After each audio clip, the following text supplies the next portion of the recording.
It all starts inside a luxury hospital suite that looks more like a five-star hotel room than a place for emergencies. 15 doctors stand in a tight circle, whispering to each other with worried faces. Machines keep beeping, but none of them can find out why the billionaire's mother is getting weaker by the minute. On the bed lies an elderly woman with silver hair, her eyes closed, her breathing faint. The billionaire himself stands at the end of the room, wearing a dark blue suit, frozen in fear as he watches the medical team fail again and again. Then something unexpected happens. The door opens, and a young delivery boy in a bright yellow jacket steps inside. Holding a small package, he looks confused at first. He was only here to drop off a parcel. But the moment he sees the old woman, he freezes. Her fingers twitch, her chest rises unevenly. Something is wrong, very wrong. While the doctors argue, the delivery boy walks closer. He gently places 2 fingers on her wrist. His face changes instantly. Her pulse is weak, very weak. He says, louder than he meant to. All the doctors turn toward him at once. Some look offended, some look surprised, but the billionaire hears the panic in the boy's voice and steps forward. "What do you mean?" the billionaire asks. The delivery boy swallows hard. "I've seen this before, when my grandmother collapsed. If you don't act now, she might." The machines suddenly beep louder. The doctors rush in, but the billionaire raises a hand, torn between fear and hope as he looks at the boy who wasn't even supposed to be there. And in that moment, everything begins to change. The medical team quickly escorts the delivery boy out of the luxury suite, insisting that he shouldn't interfere. The billionaire follows behind them, torn between anger, confusion, and the strange sense that the boy might have noticed something they all missed. They stop in a long, quiet hallway filled with warm lights and polished marble floors. One doctor snaps, "Sir, he is just a delivery boy. He has no medical training." But the billionaire isn't convinced. Then why was he the only one who reacted? Why did he notice her pulse before any of you? The delivery boy stands there, still holding the small yellow parcel. His hands shake slightly. He didn't expect any of this. He finally speaks, his voice low but steady. "I wasn't trying to interfere. I came here because this package was marked urgent. It was supposed to be delivered directly to your mother's room." He lifts the label to show the billionaire. "I figured it must be important." The billionaire takes the parcel and reads the label. It's addressed with a red stamp from the hospital's pharmacy. The doctors exchange uneasy looks. Something about that package clearly matters. One doctor asks sharply, "Then why did you touch the patient? That is completely unacceptable." The boy swallows. "I'm sorry. I reacted without thinking. My grandmother collapsed a few months ago. And her pulse felt the same way, thin, uneven, like it was slipping away. I just recognized it." The hallway falls silent. The billionaire studies him more carefully. The boy isn't lying. His eyes show fear, not arrogance. Fear of losing someone. Just like the billionaire feared losing his mother right now. Another doctor steps forward, defensive, whatever he thinks he felt. "We already ran multiple tests. Nothing indicates a new problem." But the billionaire shakes his head. "And yet she is getting worse." He turns back to the boy. "What happened to your grandmother?" "She made it," the boy answers, but only because someone acted faster than the doctors expected. The billionaire's expression shifts. The frustration he felt toward the medical team grows stronger. He glances at the urgent package again. Something is wrong. Something doesn't add up. And for the first time, he wonders if this boy's presence here isn't just a coincidence. The billionaire studies the delivery boy's face, noticing how his hands tighten around the strap of his yellow delivery bag. Something about the boy's calmness under pressure doesn't match his age. Before the billionaire can ask another question, the boy quietly continues, as if he knows he owes them an explanation. "Look, I didn't come here to play hero," he says. "I started delivering packages because I had no other choice." The doctors roll their eyes, but the billionaire listens. "My mom passed away when I was 13. The boy explains. "It was just me and my little sister after that. We lived in a small apartment in the West End. My grandmother moved in to help us. But she had a weak heart." The hallway grows quieter. Even the doctors seem slightly less dismissive. One night, the boy says, My grandma collapsed while cooking. We didn't have money for an ambulance, so I had to carry her down 3 flights of stairs and get help from a neighbor. While waiting, I checked her pulse the way a paramedic once showed me. It was thin, fading, the same way your mother's felt. He pauses, remembering the fear. I thought she was gone, but the paramedic said the fact that I reacted quickly kept her alive long enough for treatment. After that, I paid attention. I learned what to look for. I watched videos about emergency signs, basic response steps, anything that could help. One doctor scoffs. Watching videos doesn't make you qualified. The boy nods. I know. I'm not saying I'm a doctor. I'm saying I've seen this before. And when I walked into that room, everything felt the same. The breathing pattern, the slow pulse, the sudden coldness in the fingers. It's not random. The billionaire looks at the urgent pharmacy package again. And this? He asks. The boy answers immediately. It was flagged as time sensitive. The pharmacy asked me to bring it straight up because the usual hospital runner was delayed. When I saw your mother, I didn't even connect the dots. I just reacted because she reminded me of my grandma. The billionaire exhales, conflicted. The doctors stand stiff, defensive, but unable to fully dismiss the boy's story. Slowly, the billionaire says, "So what you're telling me is, you've already lived through a moment like this. And you might recognize something we don't." The boy nods once. And suddenly, the billionaire realizes the truth. This wasn't an accident. The boy walked into that room for a reason. The billionaire doesn't respond right away. He looks from the delivery boy to the urgent pharmacy package again. Then back toward the luxury suite where his mother is still fighting for every breath. Finally, he turns to the lead doctor. "Explain to me," he says sharply, "why this package marked time sensitive was not already administered." The doctors exchange quick, nervous glances. No one answers. The billionaire's voice hardens. "All of you, meeting room, now." Within minutes, they gather inside a private VIP consultation room. The walls are lined with medical certificates and framed awards, all symbols of expertise. But the faces of the 15 doctors tell a much different story: confusion, frustration, and fear of being held accountable. The lead cardiologist clears her throat. "Sir, we ran every test we could. Heart rate, blood pressure, neurological scans, oxygen levels. Nothing explains the sudden decline."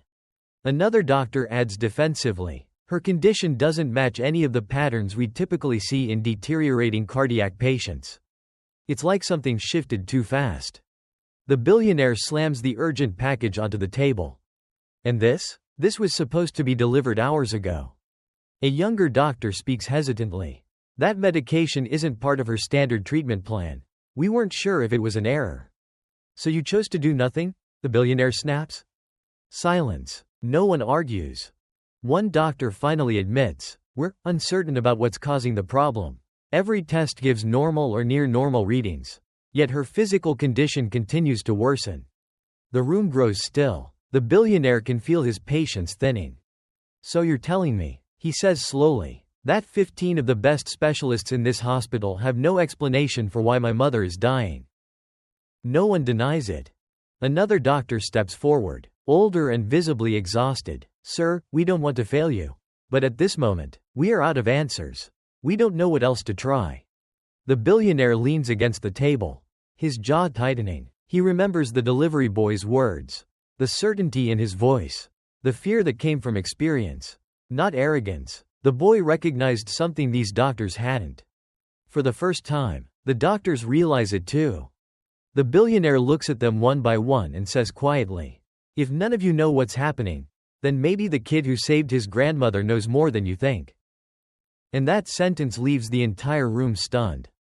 The meeting room falls silent after the billionaire's final words. None of the doctors dare to speak. Their confidence is gone, and the urgent package sits on the table like a reminder of everything they overlooked. The billionaire turns away from them and walks toward the large window overlooking the city. Night lights shimmer across the skyline, but he barely sees any of it. His reflection in the glass looks older than he remembers, tired, shaken, and afraid. For a moment, he doesn't say a word. He just breathes deeply, gripping the edge of the window frame as if it's the only thing keeping him upright. He finally speaks. Voice low and strained. I built everything I have by working non-stop. Deals, meetings, flights, always something. And every time my mother asked me to slow down, I told her I'd make it up to her someday. He shakes his head slowly. But someday never came. I kept pushing it back. And now she's lying in that bed. And all of you are telling me she might not make it. The doctors listen in uncomfortable silence. He keeps talking, not because he wants sympathy, but because the truth is catching up to him. She was always the one who told me to take care of myself. To take care of people. She used to say, money can fix many things. But not everything. And I didn't listen. His voice cracks slightly before he steadies it again. I thought, with enough specialists, enough equipment, enough money, I could protect her from anything. He looks down at his hands. They're shaking. But right now, the only person who noticed something wrong wasn't a doctor. It was a kid who walked into the room by accident. One of the younger doctors steps forward carefully. Sir, we understand your frustration. We're doing everything we can. The billionaire turns sharply. Are you? Because a package meant for my mother was left undelivered. And 15 experts can't tell me why her condition is collapsing. No one responds. He takes a slow breath. I don't care about pride. I don't care about titles. I care about results. If the boy sees something you don't, then we follow every possibility. Whether it comes from a specialist or a delivery kid. His voice becomes firm, decisive. I am not losing my mother tonight. And with that, he leaves the doctors in stunned silence, heading back toward the room where everything began. While the billionaire confronts the doctors, the delivery boy waits alone in a small supply room down the hall. It's quiet, just the hum of refrigerators and the soft tick of a wall clock. He sits on a metal chair, still wearing his yellow delivery jacket, replaying everything that just happened. He wasn't supposed to touch the patient. He wasn't supposed to get involved. But something inside him refuses to calm down. The memory of his grandmother's collapse keeps flashing in his mind. The similarity to the billionaire's mother feels too strong to ignore. He looks down at his delivery bag, still halfway unzipped from earlier. Something nudges him to check it again. Maybe it's guilt. Maybe it's worry. Maybe it's instinct. He opens the bag fully and notices a small plastic pouch tucked inside the side pocket, something he didn't see before. It's a second package, sealed tightly, with a hospital barcode and a red sticker that reads, Pharmacy priority, do not delay. His stomach drops. He pulls it out and reads the label again. It's addressed to the same room, the billionaire's mother. But unlike the earlier package he delivered, this one has additional instructions. Administer immediately upon arrival. For cardiac stability. Time-sensitive compound. The delivery boy whispers, No way, this was in my bag the whole time? He realizes what happened. The pharmacy must have handed him two items together, one inside the bag, one outside, and he only noticed the exterior one. In the rush of hospital runners and late-night orders, mistakes happen, but this mistake could cost someone's life. He stands up quickly, heart racing. If this medication is what she needs, the doctor's wasted precious time. He scans the label again and notices something else. A handwritten note from the pharmacist. Patient has shown rare reactions. Monitor closely. A reaction, a rare one. Suddenly, the boy remembers the symptoms he felt when checking her pulse. That irregular rhythm, that sudden chill. His grandmother had a similar reaction to a medication error once. Is that what's happening here? He realizes this package might hold the missing answer the doctors couldn't find. He steps out of the storage room, gripping the medication in his hand. He doesn't know how the medical staff will react. He doesn't know if they'll listen. But he knows one thing. If he doesn't bring this to the billionaire right now, it might be too late. And with that thought, he starts running down the hallway. The billionaire is already on his way back to his mother's suite when he hears hurried footsteps behind him. He turns and sees the delivery boy running down the hallway, clutching something in his hand. Sir, the boy calls out. Breathless, you need to see this. The billionaire stops. The doctors following him stop as well. Already annoyed, the boy hands him the second package, the one marked with the urgent pharmacy label and the bright red instructions. This was still in my bag. The boy explains. I didn't notice it before. It must have been given to me along with the other package. But look at the label. It says time sensitive, and it mentions cardiac stability. The billionaire reads every line. His expression darkens. The lead doctor snatches the package from his hand and scans it quickly. This isn't part of her current protocol. She insists. It could be dangerous. We can't administer something that wasn't cleared. The boy steps forward, but she's showing signs of a reaction. A rare one. That's what the note says. My grandmother had something similar when she was given the wrong medication once. Her pulse went weak and uneven, like your mother's. Another doctor waves him off. This is speculation. You can't compare a relative's condition to a cardiac patient in critical care. But the boy stays firm.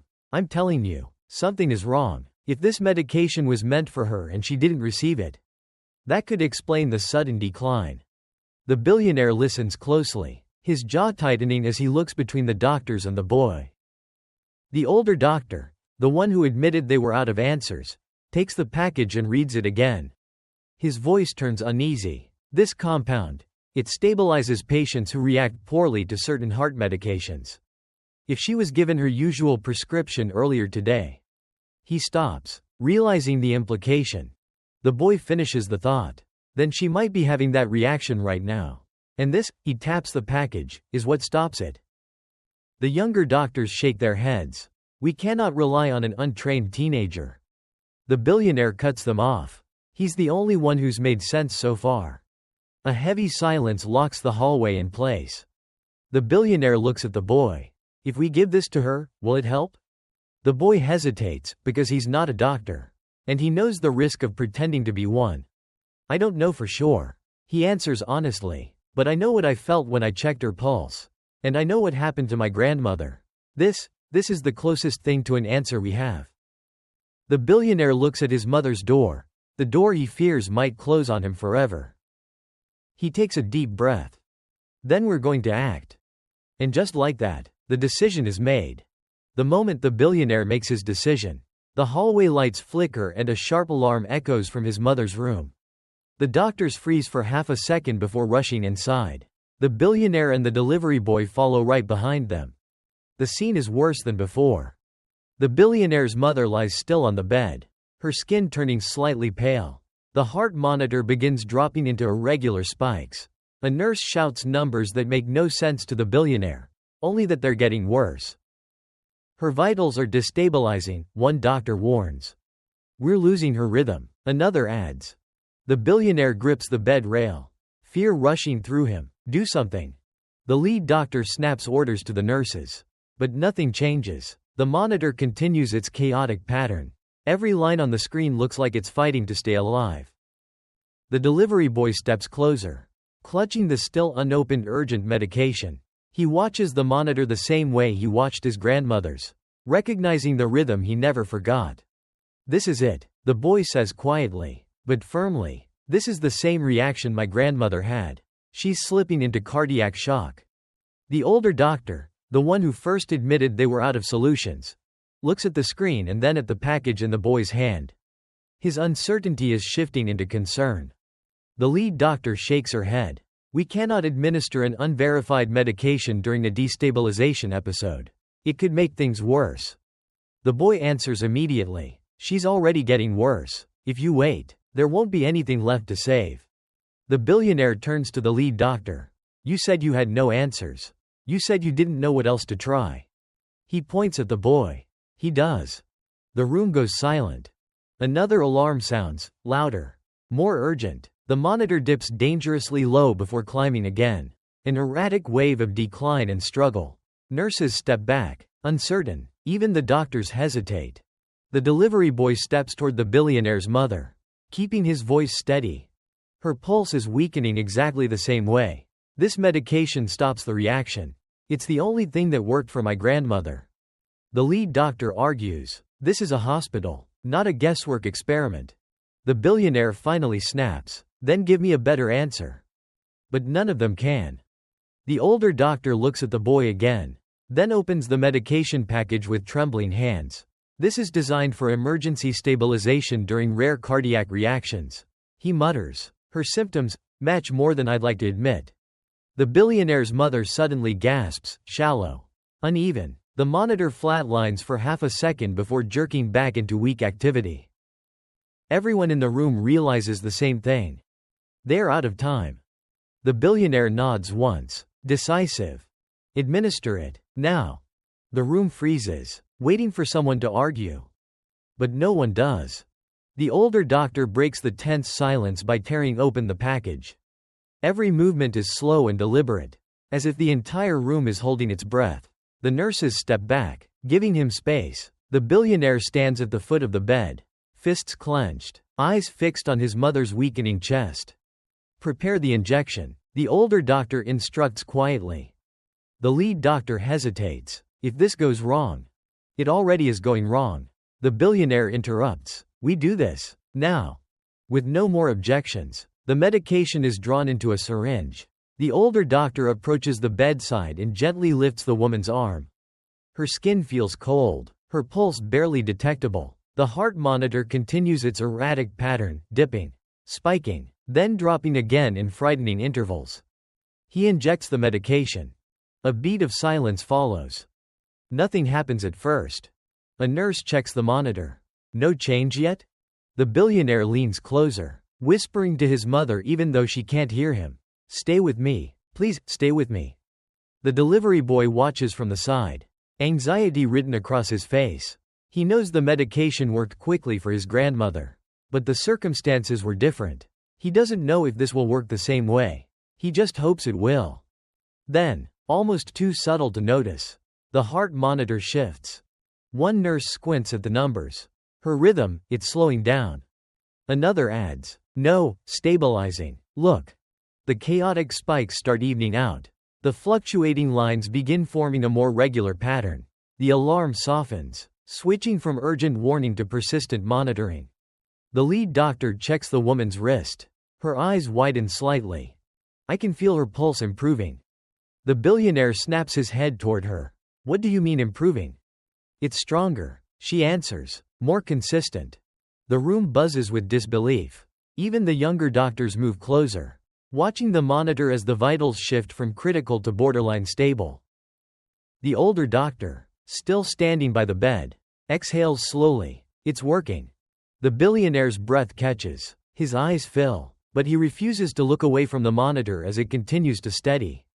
The color in his mother's face begins returning, not dramatically, but enough to mean something. Enough to mean hope. The delivery boy steps forward cautiously. This is the same progression my grandmother had. First the pulse, then the breathing. Right on cue, the woman's chest rises a little deeper. A little stronger. A nurse whispers. She's responding. The lead doctor finally turns toward the boy. No longer dismissive. How did you know? The boy shrugs lightly. Voice soft but steady. I didn't know for sure. I just recognized the signs. The billionaire looks at him with something new in his eyes, not confusion. Not shock, but gratitude. For the first time all night, the room feels less like a battlefield, and more like a chance at saving her life. Hours pass, but none of them leave the billionaire's mother's side. The chaotic alarms are gone, replaced by the steady rhythm of a recovering heartbeat. Her breathing grows stronger, and the color slowly returns to her cheeks. The tense panic of earlier has faded, replaced by cautious hope. The billionaire finally steps back, exhausted but relieved. The doctors whisper among themselves, still stunned by how quickly her condition turned after the medication. The lead doctor approaches the billionaire, lowering her voice. She's stable now. No guarantees yet, but she's definitely out of the crisis. It's the first good news he's heard all night. He nods, barely able to speak. The billionaire turns toward the delivery boy, who stands quietly in the corner, unsure if he should stay or leave. His yellow jacket is wrinkled. His hands are still shaking. He looks like someone who wandered into the wrong world and somehow ended up saving it. Come with me, the billionaire says softly. They walk out of the suite and up a flight of stairs to the hospital rooftop. It's early morning now. The sky shifts from dark blue to soft orange, and the city below begins to wake up. The cold air feels different, lighter, calmer. For a long moment, neither of them speaks. Finally, the billionaire breaks the silence. You saved my mother's life tonight, he says. You saw what trained doctors couldn't. The boy shakes his head. I just recognized the signs. I got lucky. No, the billionaire replies firmly. You acted. You stepped in when everyone else hesitated. That's not luck. That's courage. The boy looks down, unsure how to respond. No one has ever spoken to him like that. The billionaire continues. Tell me something. If you could choose any future, anything at all, what would you want? The boy hesitates, then answers honestly. I've always wanted to study medicine. But, with my job, my sister, bills, it's impossible. The billionaire nods. Not anymore. The boy looks up, confused. I'm going to sponsor your education. The billionaire says. All of it. School, training, living expenses, whatever you need. You have a gift, and gifts like that shouldn't be wasted. The boy's eyes widen, his voice trembling. Why would you do that for me? Because you gave me something priceless tonight. The billionaire replies. A second chance with my mother. As if on cue, the rooftop door opens. A nurse steps out, smiling widely. She's awake, the nurse says. She's asking for you. The billionaire closes his eyes, overwhelmed. Then he looks at the boy. Come with me, he says again, this time with warmth. She should meet the young man who saved her life. Together, they walk back inside, stepping into a new day neither of them will ever forget.